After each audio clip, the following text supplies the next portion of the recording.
It's a great time for boxing. It's a great time for the welterweight division. As an analyst now, being on the other side of it, it's got to be exciting for you, man, because most of us are fans, and there's a lot of great fights to be made. Oh, absolutely, man. I love doing this. Today I was doing the Spanish. Next week I'm in Detroit for Showbox, with Barry Toppins and Steve Farhood. You got Clarissa Shields in the main event, and then you got Lady Hammer in the co-main event. If they both win, then they're going to fight each other. I love doing this. I've been with Showtime now for like 6 or 7 years. I can't go wrong, man. On the end of July, we have another Showbox show. Then we have the big fight, Mikey Garcia against Robert Easter, man. That's going to be a good fight. Mikey's a great fighter, but Robert Easter is not no pushover, man. He had like an off night when he fought Fortuna, and I'm a very blunt guy. I think I always say, he was hanging around with the wrong people, and he was partying too much with AB. That's what it was. I got you. With the Cincinnati, Ohio crowd, and now he's with Kevin Cunningham. He's a very strict trainer, very disciplined trainer.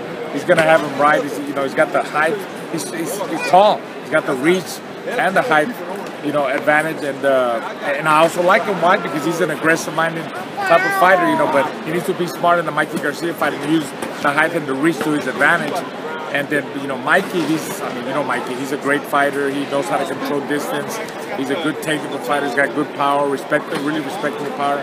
He's great. I think Mikey should win the fight, but it's not going to be easy. It's going to be, Easter could make it complicated. For sure, Mikey, man. Yes. For sure. I appreciate the time as always, man. Oh, always no problem. good to Anytime. See you. It's great to be here in Dallas, Fort Worth. This is my home state, Texas. I live in Houston. You saw the fans. They come out. Texas always a big fight state. The fans. Whether it's in Houston, whether it's in Dallas, Fort Worth, El Paso, down in the Valley.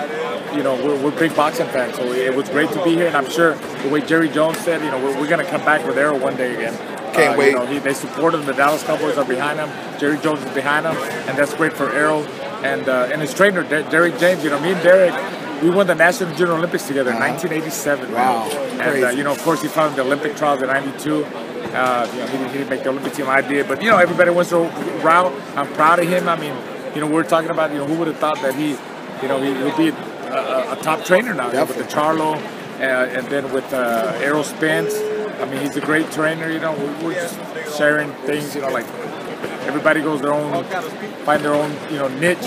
Like me doing with the broadcasting, and he's a trainer, and I'm happy for him. I'm happy for fighters from the past that I came up with, and they're doing good things in boxing. For sure. Thank you, man. I appreciate it.